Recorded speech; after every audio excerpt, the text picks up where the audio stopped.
Dalawang kapitbahay na may mga sandatang nuklear sa bingit ng digmaan. Isinagawa ng India ang pinakamalalim na pagsalakay sa Pakistan sa loob ng mahigit 50 taon. Kami ay nakatuon sa pagkuha ng matatag at matibay na aksyon laban sa panganib at sa mga taong sumusuporta sa kanila. Interesante ang papel ng China dito. Meron silang bakal na kapatiran sa Pakistan. Samantala, muling nakatakdang lumahok ang India sa digmaan sa kalakalan sa United States. Ano ang mas pinahahalagahan ng China? Kakatapos lamang ng India na magpalabas ng impyerno sa Pakistan. Sa nakaraang ilang oras, daan-daan o libu-libong mga misil ang lumipad at sumabog sa Sham na lugar na kaugnay sa terorismo sa Pakistan at Kashmir na okupado ng Pakistan. Pero alam mo ba kung ano ang kahibangan? Hindi pa ito ang pinakamalaking problema ng Pakistan ngayon. Ito ay ang China. Nangangamba si Xi Jinping sa sandaling ito mula nang magsagawa ang Pakistan ng teroristang pag-atake laban sa India.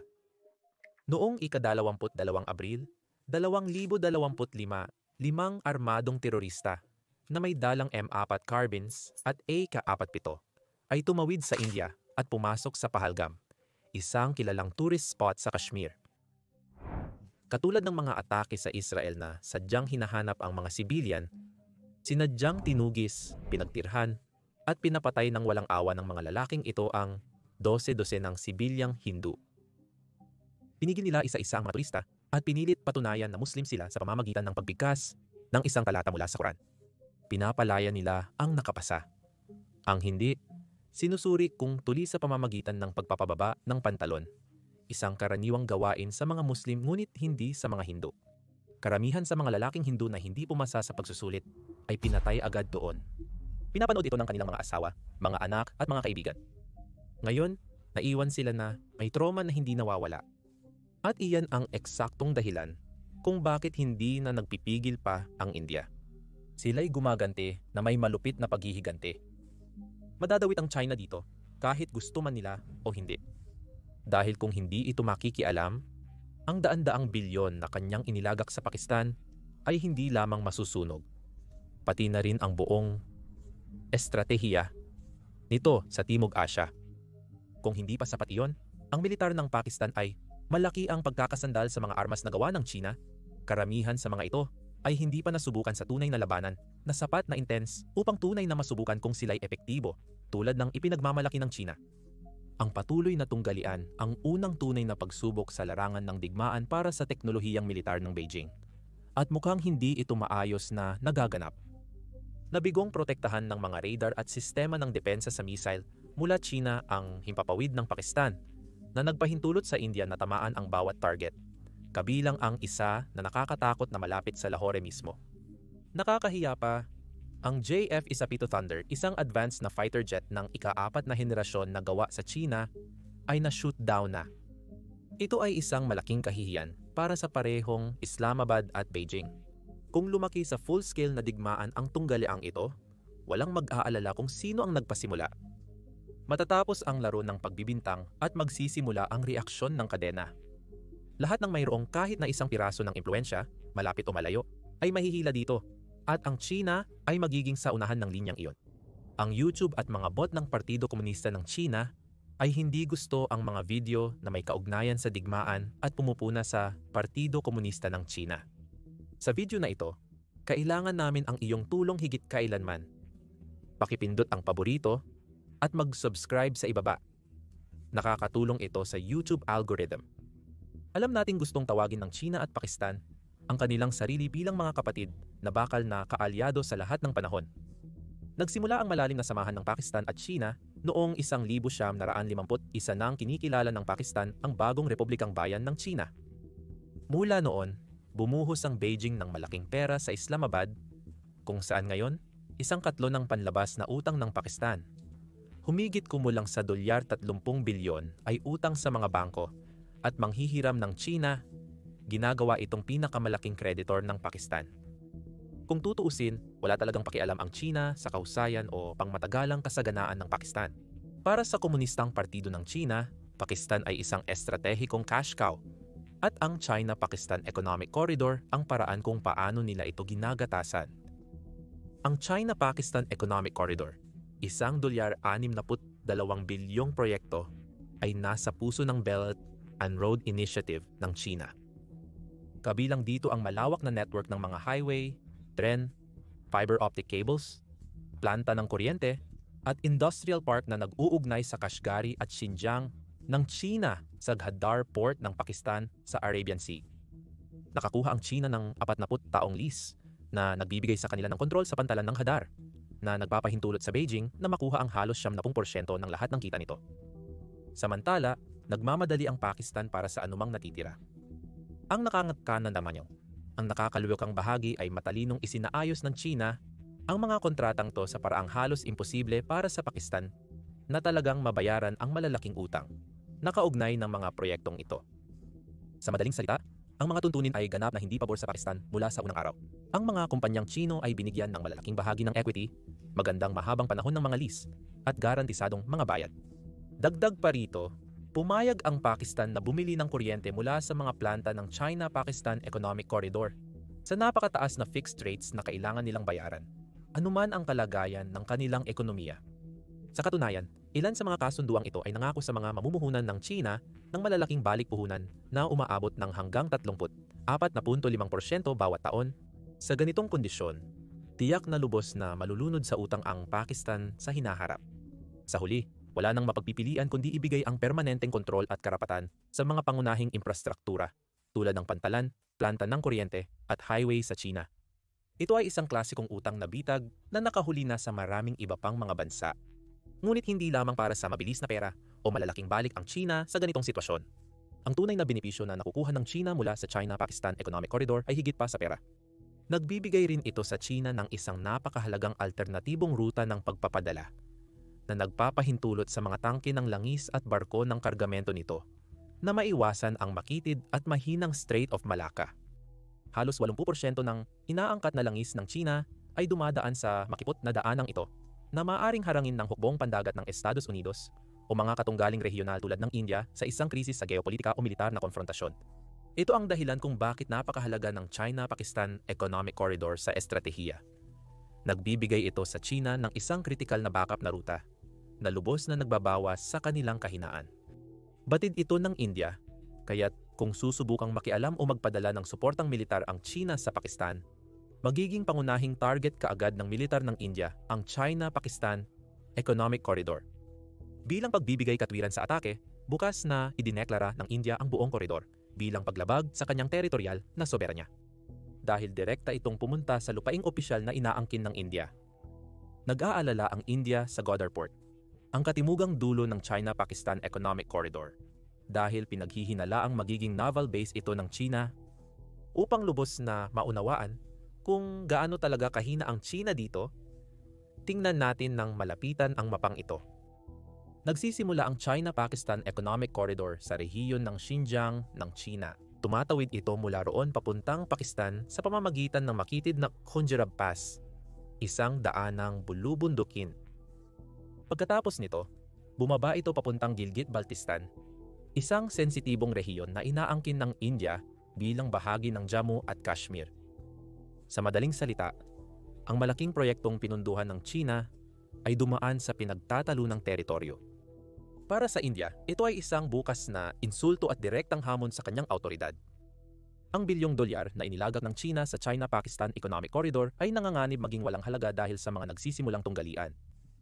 Maaaring maglunsad ang India ng opensiba upang mabawi ang itinuturing nitong sariling teritoryo na magpapalit sa China-Pakistan Economic Corridor bilang aktibong zona ng digmaan.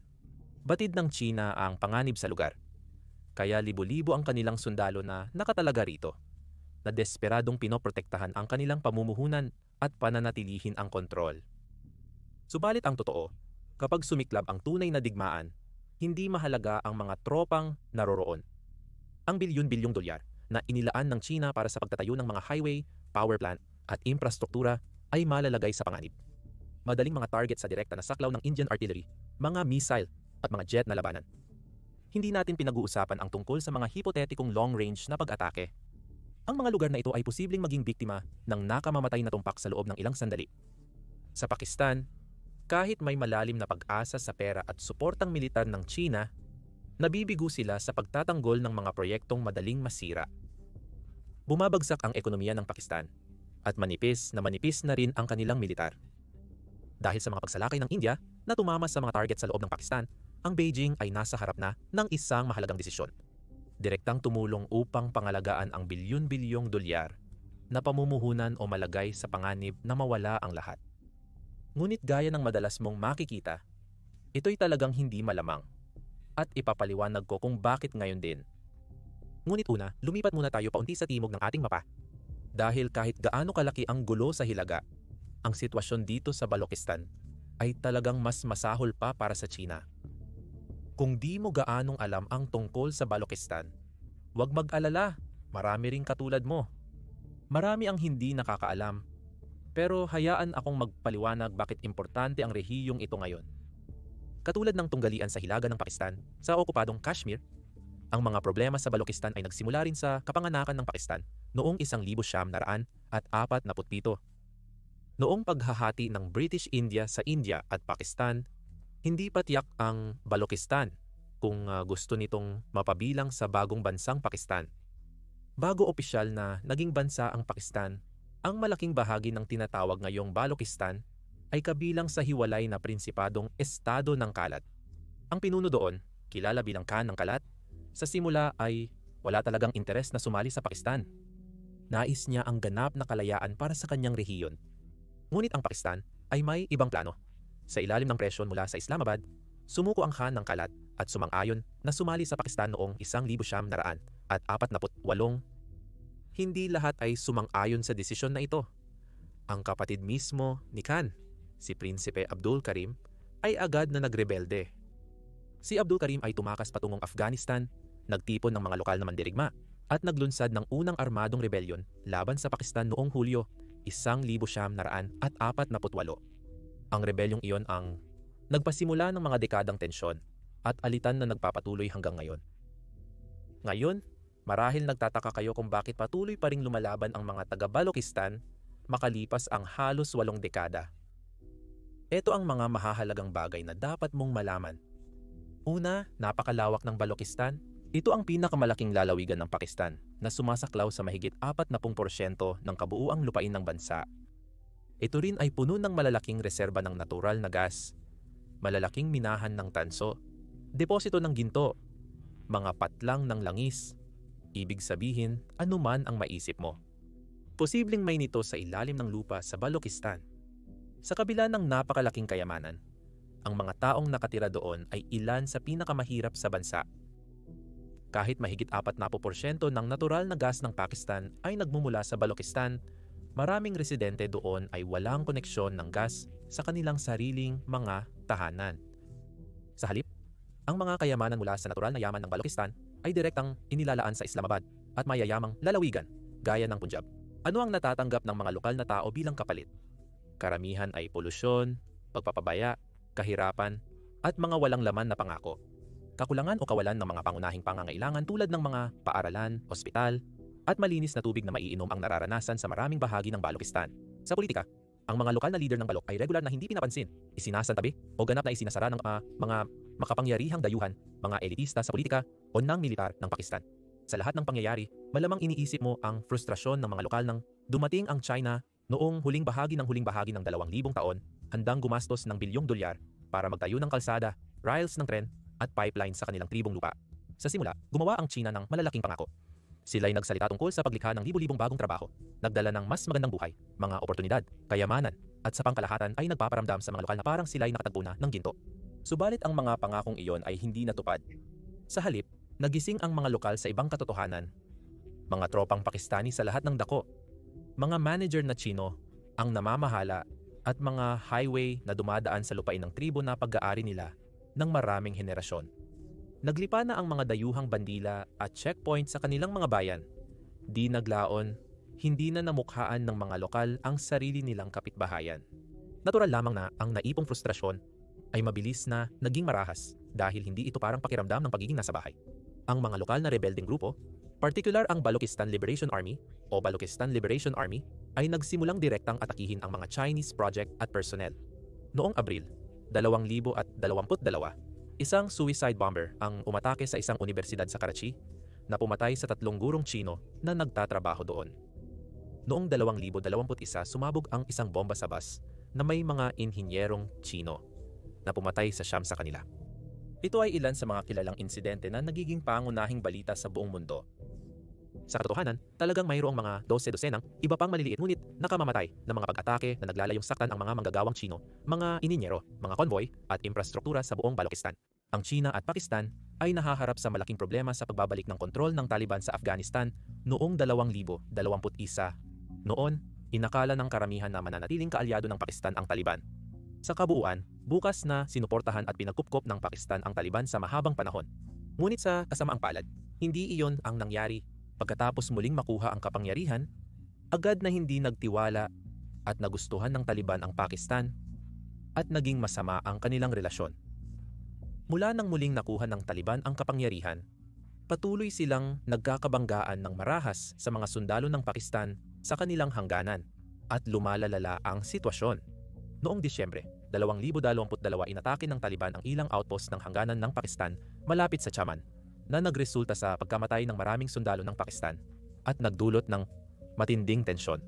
Noong Setyembre, Luning Iebe 2023 muling sumiklab ang matinding labanan sa tawiran ng hangganan sa Torkham na nag-iwan ng ilang patay at maraming sugatan sa magkabilang panig. Galit ang Taliban sa Pakistan at hindi nila tinangkang itago ito. Ang mga Taliban ay hayagang nagbintang sa Pakistan na nakikialam sa panloob ng mga usapin ng Afghanistan. Lihim na nagpapatuloy sa mga militante na tutol sa Taliban at nagpapakita ng pagiging kaaway sa halip na inaasahang kaalyado. Mula nang muling nakuha ng Taliban ang kapangyarihan, mas madali nang mag-operate ng malaya ang mga separatistang Balok sa palalong hangganan ng Afghan-Pakistani. Sa loob ng mga dekada, tahimik na naging kanlungan at pagsasanayan ng mga grupong anti-Pakistan ang Afghanistan. Ngayong ang Taliban ay muling nasa kapangyarihan at hindi nagtitiwala sa Pakistan, lumaki ang trend na ito. Naging mas madali para sa mga militanteng kontra sa Pakistan na kumilos, mag-operate at magbalak ng mga pag-atake mula sa Afghanistan. Nakakagulat na ang relasyon ng Taliban sa India ay nag-init kamakailan. Sa una, ang India ay nauunawaang maingat. Ang Taliban ay dati nang kinokonsiderang kaaway, lalo pat malakas ang suporta ng India sa dating pamahalaan ng Afghanistan. Kamakailan, nagsimulang makipag-usap ng tahimik at direkta ang mga pamahalaan ng Taliban at India upang humanap ng karaniwang batayan. Nagpadala ang India ng tulong pangkatauhan sa Afghanistan at muling binuksan ang embahada sa Kabul. Sa madaling salita, sinusunod ng India ang lohika na ang kaaway ng kaaway ay kaibigan at sa ngayon ay tila epektibo ito para sa kanila. May mga tsismis na kumakalat na walang opisyal na kumpirmasyon na ang ilang mga fraksyon ng Afghan Taliban ay maaaring lihim na tumutulong sa India upang hanapin ang mga militante ng Pakistani o mga hinahanap na individual na nagtatago malapit sa hangganan ng Afghan-Pakistani. Ngayon maaaring magulat ka sa una, ngunit kung iisipin mo, ito ay hindi ganap na kahibangan. Ang Taliban ay may malalim na koneksyon at working relationship sa iba't ibang militanteng grupo sa kasaysayan. Hindi bago para sa kanila ang paggawa ng ganitong uri ng mga tahimik at likod ng eksena na kasunduan. Dahil sa mga kamakailang tensyon at kaawayan sa pagitan ng Taliban at Pakistan, hindi talaga mahirap paniwalaan na may ganitong bagay na posibleng nangyayari sa likod ng mga saradong pinto. Samantala, ang relasyon ng China at Taliban ay mas masalimuot. Sinasabi ng Taliban na bukas ito sa pamumuhunan ng China, lalo't nangangako ang China ng kailangang pera at infrastruktura. Subalit ang tiwala nila sa isa't isa ay hindi gaanong matibay. Hindi lubos na natutuwa ang Taliban sa malupit na pagtrato at pagpapalakas ng China sa mga Muslim na Uyghur sa Xinjiang. Lalo't maraming Afghan ang may malalim na etniko, relihiyon at kultural na ugnayan sa kanila. Ang kaguluhan na dulot ng Taliban, rebeldeng Balok, at tensyon sa India ay lumilikha ng perpektong bagyo para sa Pakistan at China, lalo na sa kanilang malalaking proyektong China-Pakistan Economic Corridor at the Belt and Road Initiative. Bago tayo magpatuloy, linawin ko ang isang bagay na madalas nakakalito sa mga tao. Ang China-Pakistan Economic Corridor at ang Belt and Road Initiative, ay magkaugnay ngunit hindi eksaktong magkapareho. Alam mo, ang China-Pakistan Economic Corridor na pinag-uusapan natin ay talagang isang partikular na bahagi lamang, bagaman isang napakahalagang bahagi ng isang mas malaking bagay na kilala bilang China's Belt and Road Initiative. Ang Belt and Road Initiative ay ang malaking global na plano ng China na magtayo ng mga kalsada, port, rails ng tren, at iba pang pangunahing proyekto sa infrastruktura sa buong Asya, Africa, Gitnang Silangan at Europa. Ito'y pangunahing layunin ng China na direktang kumonekta sa bawat pangunahing ekonomiya sa mundo. Layunin ng China na bawasan ang gastos, magbukas ng bagong merkado para sa mga produktong Chino, at itayo ang sarili bilang sentro ng ekonomiya at politika ng mundo sa hinaharap. Ang Belt and Road Initiative ng China ay mas malawak at mas malaki kumpara sa China-Pakistan Economic Corridor. Ito ay talagang ang godfather ng mga mega projects. Bilang paglalagay ng mga bagay sa perspektibo, ang China ay naglaan ng mahigit $1 trilyong para sa Belt and Road Initiative. Iyon ay tuktok lamang ng yelo. Naniniwala ang mga eksperto na ang kabuuang pamumuhunan ng China sa malaking global na planong ito ay maaaring sumabog lampas sa nakakabulag na $4 na trilyong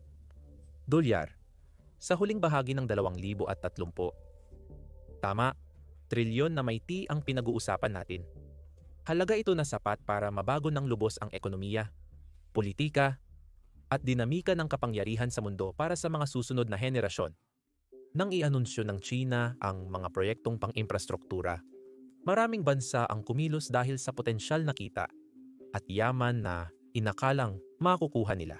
Sa totoo lang, hindi mo sila maaaring sisihin ng buo. Iniharap ng China ang buong bagay na tila isang pangarap na nagkatotoo, at ito'y tunog na perpektong kasunduan. Pero ngayon, ilang maikling taon lang ang lumipas, at ang realidad ay lubos na nagbago. Maraming bansa ang natuklasang halos hindi makabayad sa malalaking utang sa China para sa mga proyektong ipinatayo. Sa katunayan, ilang bansa tulad ng Sri Lanka ay literal ng halos mabangkarote, na siyang pinakasikat na halimbawa hanggang ngayon. Umutang ang Sri Lanka ng bilyon-bilyon mula sa China para sa mga ambisyosong infrastruktura, kabilang ang malawak na port ng Hambantota. Nang hindi makabayad ng utang ang Sri Lanka, pumasok ang China at kinuha ang kontrol sa port sa pamamagitan ng kasunduan na may 79 taong lease na nakakuha ng pangmatagalang estratehikong kontrol sa mahalagang bahagi ng infrastruktura na nasa harapan ng India. Hindi lang sa Sri Lanka nangyayari ito. Ang mga bansa sa Africa tulad ng Zambia, Kenya at Ethiopia ay nalilibing sa ilalim ng malaking utang mula sa mga proyekto ng China. Sa kasamaang palad, kaunti lang ang benepisyo nila sa ekonomiya. Hindi na nakapagbayad ng internasyonal na utang ang Zambia, bahagyang dahil sa labis na inutang nito mula sa China, at hindi na nakasabay sa mga pagbabayad, kaya napunta ito sa global na balita. Inaasahan ng China na malalagay nila sa bitag ang Pakistan, tulad ng ginawa nila sa ibang bansa. Tulad ng iba, walang pamumuhunan ng China ang nakatulong sa ekonomiya ng Pakistan. Sa halip, ang kabaligtaran ang nangyari. Ang bansa ay ngayon ay nalulunod sa utang. Kasalukuyang nahaharap ang Pakistan sa mababang reserba ng dayuhang pera, mataas na inflation, pagtaas ng mga presyo, at panganib na hindi makabayad sa interes ng utang. Hindi pa kasama ang prinsipal na mga utang. Inaasahan ng China na magkaroon ang Pakistan ng matinding utang na magbibigay daan sa Beijing para magkaroon ng permanenteng kontrol sa mga mahalagang lugar, lalo na sa mga strategic na teritoryo at Pakistan-occupied Kashmir. Pakistan-occupied Kashmir, katulad ng nangyari sa Sri Lanka. Ngunit dito maaaring tuluyang mabigo ang mga plano ng China. Kung magkakaroon ng digmaan at unang susugod ang India, wasak ang mga pangunahing infrastruktura at agad mabawi ang mga teritoryong inangkin. Lahat ng maingat na plano ng China mawawala na parang usok. Ang pagkawala ng kontrol sa China-Pakistan Economic Corridor, mahalagang bahagi ng Belt and Road Initiative, ay magdudulot ng malawakang reaksyon na magiging unang hakbang sa pagbagsak ng global na estratehiya ng China. Ibig kong sabihin, isipin mo ito, bawat isa pang bansa na kasali sa Belt and Road Initiative ay biglang hihinto at magtatanong sa kanilang sarili, sandali lang, kung hindi man lang maprotektahan ng China ang kanilang pinakamalaking proyekto na nasa tabi lang ng kanilang sariling mga hangganan, bakit namin isinasantabi ang aming mga ekonomiya sa mga proyektong ito rin? At ito rin ang magiging kamatayan ng panghuling pangarap na proyekto ni Xi Jinping. Ang hindi pagkakapareho sa paligid ng China-Pakistan Economic Corridor ay isang kritikal na hamon para sa Belt and Road Initiative ng China. Maniwala ka, hindi kakayanin ng China kung bumagsak ito. Kung ang lahat ng ito ay hindi pa sapat na dahilan para sa China na tumalon at ipagtanggol ang Pakistan, di hayaan mo akong magbigay ng ilang dahilan pa. Sa kasalukuyan, libo-libong inhinyero, teknisyan at sundalo ng China ang nananahan at nagtatrabaho sa Pakistan. Mahigit 14,000 mamamayan ng China ang naging bahagi ng mga proyekto ng China-Pakistan Economic Corridor kamakailan.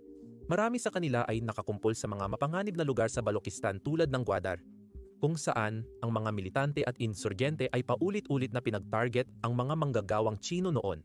Sa nakaraang ilang taon, mahigit 100 malalaking pag-atake ang nag-target sa mga Chinese na nagtatrabaho sa Pakistan, na kumitil ng buhay ng marami sa kanila.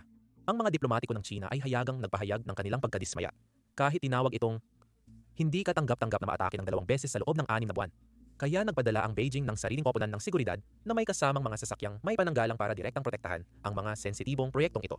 Ngayon, isipin mo kung gaano kalala ang maaaring mangyari kung lalo pang lumala ang tunggalian.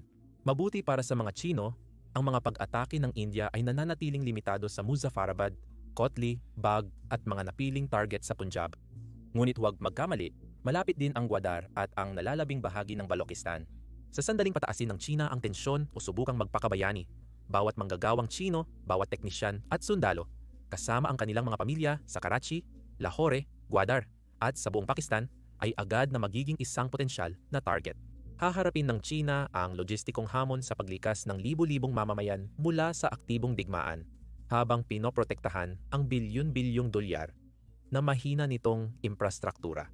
Sa isang desperadong sitwasyon, maaaring ibigay ng hukbong Pakistani ang direktang proteksyon sa ilang mahahalagang ari-arian ng buo sa China. Sa katunayan, alam ng Beijing na hindi ito makakapagwalang bahala sa isang Indianong opensiba na nagbabanta sa sarili nitong mga tao at pasilidad. Sa madaling salita, ang pamumuhunan at mamamayang Chino sa buong Pakistan ay pipilit na makialam ang China sa isang paraan o iba pa. Ito ang dahilan kung bakit sa nakaraang ilang dekada, patuloy na nagpupumilit, nagbibigay suhol o direktang nagbubuli ang China sa mga politiko at general ng Pakistan na lubhang umaasa sa mga sistemang armas na gawa ng China. Ngayon, ang Pakistan na ang nangungunang bumibili ng kagamitang militar ng China sa buong mundo, kabilang ang mga advanced na Jingfei, 17 fighter jets, vehicle tank, 4 main battle tanks, malalakas na armed drones, at mga sophisticated na sistema ng depensa sa missile. Ang malalim na ugnayan ng China at Pakistan sa larangan ng hardware ay nangahulugan na kung sakaling makialam ang China sa konflikto, madali nitong maisasama ang puwersang militar sa Pakistan dahil pareho na silang gumagamit ng halos magkaparehong kagamitan at sistema. Samantala, lalaban ng India gamit ang halo-halong armas mula sa Russia, Pransya, Israel, Amerika at mga sariling armas na na-develop sa loob ng bansa. Ayon sa mga military analysts sa buong mundo, ang anumang digmaan sa pagitan ng India at Pakistan ay magiging isang totoong live na labanan, isang direktang harapan sa pagitan ng mga armas na ginawa ng China at ang halo ng kanluraning suportadong sistema sa loob ng India. At ang mga resulta ng pagsusulit na ito ay magkakaroon ng malalaking global na kahihinatnan. Magpapasya ito kung mapapanatili ng China ang pagiging nangungunang tagapagtustos ng mga armas sa mundo o kung masasapawan ang kanilang reputasyon sa military exports. Gayon din para sa kanluran. Kung ang mga armas na gawa sa kanluran ng India ay magpakita ng kahusayan, maaakit nito ang mga global na mamimili at magpapatibay ng tiwala sa buong mundo. Nakita na natin ang nangyayari kapag ang mga sistemang militar ay hindi nagtatrabaho tulad ng inaasahan. Tignan lamang ang Russia. Sa nakaraang 3 taon, ang mga sistemang armas ng Russia ay nagpakita ng nakakahiya at mahinang pagganap sa Ukraine, na nagdulot ng paulit-ulit na pinsala sa pandaigdigang reputasyon nito. Masasabing tapos na ang paghahari ng Russia sa pandaigdigang merkado ng mga armas sa hindi bababa sa dekadang ito. Marahil mas matagal pa. Ilang oras pa lamang ang nakakalipas, nagkakaproblema na rin ang kagamitang militar ng China. Ang mga umano'y maulong sistema ng radar ay hindi epektibo. Depensa laban sa missile ay walang kabuluhang proteksyon. At ang mahalagang eroplanong pandigma ng China na JF-17 ay madaling nabaril mula sa himpapawid. Isipin mo ang nakakatakot na senaryo ng isang ganap na digmaan kung hindi matitiis ng mga sistemang sandata ng China ang ilang oras lang ng mga atake ng missile. Higit pa sa benta ng armas at reputasyon, may isa pang dahilan kung bakit hindi maaring mawala ng China ang Pakistan o makitang bumagsak ito. Estratehikal, ang Pakistan ay itinuturing na pangunahing alyado ng China at mahalagang buffer laban sa lumalaking kapangyarihan ng India sa Timog Asya. Ang dalawang bansa ay nagpagtibay ng kanilang alyansa ilang dekada na ang nakaraan. Noong 1963, ibinigay ng Pakistan ang Shaksgam Valley na matatagpuan sa hilaga ng Kashmir sa China na nagpalakas ng kontrol nito sa mahahalagang bahagi ng rehiyon ng Kashmir. Direktang kontrolado ng China ang 20 hanggang 30% ng Kashmir, kabilang ang Aksai Chin Plateau na inaangkin din ng India. Ang rehiyong ito ay hindi lamang simboliko o politikang sensitibo. Ito rin ay lubhang mahalagang estratehiko. Ang Aksai Chin ay may critical na Highway G211 ng China na nag-uugnay sa Xinjiang at Tibet ng China. Ayon sa mga eksperto sa militar, maaaring lubos na maapektuhan ang seguridad at katiwasayan ng buong kanlurang hangganan ng China kung mawalan ng kontrol sa Aksai Chin o maputol ang mahalagang highway nito dahil sa labanan. Kung magkakaroon ng digmaan sa pagitan ng India at Pakistan, maaaring subukan ng India na mas lalong makapasok sa mga pinagtatalunang teritoryo. Maaaring mabilis na ilagay ng bagay na ito ang mga sundalong Indian, ilang milya lamang ang layo mula sa sariling hangganan ng China, ang sensitibong linya ng aktwal na kontrol. Linya ng aktwal na kontrol? Sa Ladakh, ipinahayag ng mga komandante ng militar ng India na naghahandang harapin ang dalawang kaaway na bansa ng sabay-sabay. Sa madaling sabi, nilinaw nila na handa silang direktang harapin ang China kung kinakailangan. At nakita na natin kung gaano kahirap at delikado ang sitwasyong ito. Noong 2020, nagkaroon ng marahas na sagupaan ang mga tropa ng India at China sa lambak ng Galwan sa Ladakh. Isa itong nakamamatay na labanan na ikinagulat ng magkabilang panig at nagpakita kung gaano kabilis lumala ang sitwasyon. Sa isang malaking tunggalian sa Pakistan, maaring sinasadya ng India na palalain ang mga tensyon malapit sa Ladakh. Binubuksan ang pangalawang harapan upang magdulot ng strategic na presyon sa sensitibong rehiyon ng Tibet ng China. Batid ng India kung paano mamanipula ang China sa rehiyong ito. Ang Tibet ay isang napakadelikadong rehiyon na para sa China, politikal, kultural at militar. Maging isang maliit na pagtaas malapit sa Ladakh ay maaaring pilitin ang China na ilipat ang mga mapagkukunan, harapin ang panloob na hindi katiwasayan o isang mas malawak na alitan sa hangganan. Aktibong hinahanda ng India ang ganitong uri ng eksaktong sitwasyon. Kamakailan, nag-order sila ng advanced na military aircraft, gaya ng French Rafale jets, upang palakasin ang kanilang kakayahan sa mga rehiyon ng mataas na altitude na hangganan tulad ng Ladakh. Ang India ay may isa sa pinakakinatatakutang missile system sa mundo, ang Supersonic BrahMos missile, na sama-samang binuo kasama ang Russia. Ang missile na ito ay maaring tumama sa mga target sa loob ng mga linya ng kaaway sa mga bilis na 3 beses kaysa sa tunog at halos imposibleng hulihin. Ang pag-deploy ng mga BrahMos missile sa Ladakh, pamaba masira sa malawak na hangganan ng Himalaya, ay magbibigay sa India ng malaking strategic advantage. Pahihintulutan nito ang India na makaabala sa infrastruktura, paliparan at base militar ng China sa Tibet sa loob ng ilang minuto, na nagho-hostage sa mahahalagang kanlurang rehiyon ng China. Gayunpaman, kahit maraming dahilan para sumali ang China sa tunggalian sa panig ng Pakistan, may matitibay na rason kung bakit maaaring manatiling tahimik ang Beijing at hindi makialam sa lahat. Ang ekonomiya ng China, matapos ang mahabang panahon ng mabilis na pag-unlad, ay halos humihinto na sa kasalukuyan. Ang 2023 at 2024 ay napakasakit. Lubhang naapektuhan ang paglago ng ekonomiya ng pagbagsak ng real estate at mahinang demand ng mga lokal na mamimili. Ang China ay nagtatambak din ng record na antas ng utang. Base sa ulat ng International Monetary Fund, ang utang ng gobyerno ng China ay umabot sa 60.5% ng gross domestic product noong 2024. Tumaas ito mula sa 38.5% 5 taon na ang nakalipas. Ang kabuang utang ng bansa, kasama ang mga korporasyon, sambahayan at lokal na pamahalaan, ay humigit kumulang 312% ng gross domestic product, isa sa pinakamataas sa buong mundo. Nalulunod ang mga lokal na pamahalaan sa mga hindi pa nababayarang mortgage para sa mga walang lamang housing complexes at shopping malls. Ang mga leader ng China ay sobrang desperadong naglalagay ng bilyon-bilyong dolyar sa sistema upang maabot ang kanilang 5% target sa paglago. Dagdag pa rito, ang populasyon ng China ay nagsimulang bumaba. Noong 2023, ang bansa ay nagtala ng pinakamababang birth rate kailanman na wala ng halos 1.4 na milyong tao. Sa mga darating na taon, halos 300 milyong manggagawang Chino ang magre-retiro mula sa lakas paggawa. Mas kaunti ang gumagastos, malaking obligasyon sa pensyon, at tumaas ang kawalan ng trabaho sa kabataan. Ngayon, isipin mo ang pagdagdag ng malawakang tunggalian militar sa naunang napupuno na ekonomiyang kapaligiran. Hindi kayang punduhan ng China ang isa pang magastos na operasyong nakakabago ng estabilidad sa ngayon. Kailangan ng bawat patak ng yaman at pokus upang muling simulan ang ekonomiya at suportahan ang mabilis na tumatandang lipunan. Ikalawa, ang militar ng China ay okupado na sa iba pang mahahalagang rehiyon. Unti-unting pinalalawak ng Beijing ang kanilang presensya ng hukbong dagat at himpapawid sa Timog Dagat China, nagkakabanggaan sa Vietnam, Pilipinas at Malaysia sa mga isla at bahura na pinagtatalonan. May issue din sa kipot ng Taiwan. Palaging nagbabala ang Beijing na maaaring pilitin nilang muling pagsamahin ang Taiwan sa pamamagitan ng puwersa kung kinakailangan. Samantala, patuloy ang Estados Unidos sa pagpapadala ng mga aircraft carriers sa rehiyon at pagpapalakas ng mga alyansang militar kasama ang mga kasosyo ng Taiwan.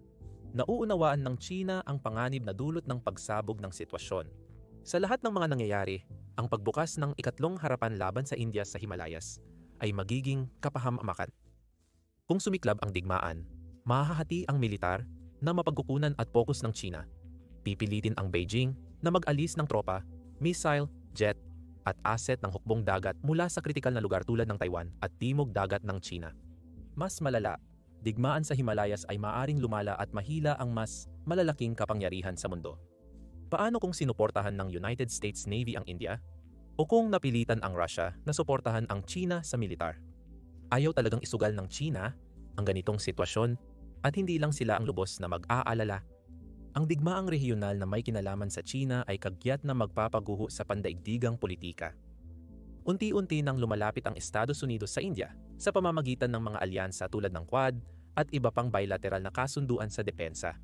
Bilang tugon sa banggaan ng India at Pakistan, nananawagan ang Estados Unidos para sa kapayapaan at pagpipigil sa dahas. Nanawagan na ng agarang pagpapababa ng tensyon sa Kashmir ang China at Estados Unidos matapos ang kamakailang pag-atake. Sa praktikal na pananaw, kung ang mga tropang Chino o jet na panglaban ay lumipat sa Pakistan para bantaan ang India, tahimik ngunit mabilis na magpapalakas ng suporta ang Washington sa India sa pamamagitan ng pagbabahagi ng mahalagang impormasyon, pagpapabilis ng paghahatid ng armas, o pagbibigay ng direktang suportang diplomatiko. Mahihirapan din ang Russia sa sitwasyon na ito. Pinapanatili ng Moscow ang estratehikong partnership sa Beijing. Ngunit ang Russia ay isa rin sa pinakamalaking tagapagtustos ng mga advanced na armas sa India sa kasaysayan. Posibleng subukan ng Russia ang neutralidad, nanawagan ng kapayapaan sa publiko, habang patago nagbibigay ng diplomatikong suporta sa magkabilang panig para mapanatili ang impluensya. Posibleng madamay ang mga bansa sa gitnang silangan sa kaguluhan. Sa kasaysayan, umaasa ang Pakistan sa Saudi Arabia at United Arab Emirates para sa pinansyal, politikal, at paminsan-minsang militar na tulong. Sa isang krisis na kinasasangkutan ng China at India, magiging lubos na maingat ang mga bansang ito. Sa isang digmaang kinasasangkutan ng China, lalo na ang Beijing, walang tunay na mananalo. Oo, sa pangkalahatan ay nakikinabang ang China mula sa isang medyo hindi matatag o nababalingan ng pansin na India, ngunit malaki ang pagkakaiba sa pagkakaroon ng kaunting kaguluhan at sa pagkakasangkot sa isang ganap na nakakasirang digmaan. Hindi ninanais ng Beijing ang digmaan sa India. Sobrang mahal, mapanganib at nagpapabagsak, lalo na kung isa sa alang-alang ang mga panloob na isyong kinakaharap na ng China. Alam ng Beijing na ang panangunahing sanhi ng mga tensyong ito, mga grupong terorista na malayang nag-oopera sa Pakistan, ay hindi na maaaring balewalain. Kung hindi matibay na haharapin ng India ang mga terorista sa Pakistan ngayon, maaaring maramdaman ng China na kailangan na nitong makialam at asikasuhin ang mga ito. Sa puntong ito, hindi na matitiis ng China ang karagdagang araw ng kawalang katiyakan, tensyon, o mga banta sa kanyang malalaking pamumuhunan at libo-libong mamamayan sa rehiyon. Nais nilang matugunan ang isyong ito ng terorismo ng isang beses at para sa lahat, mas mainam kung walang malaking tunggalian. Salamat sa panonood.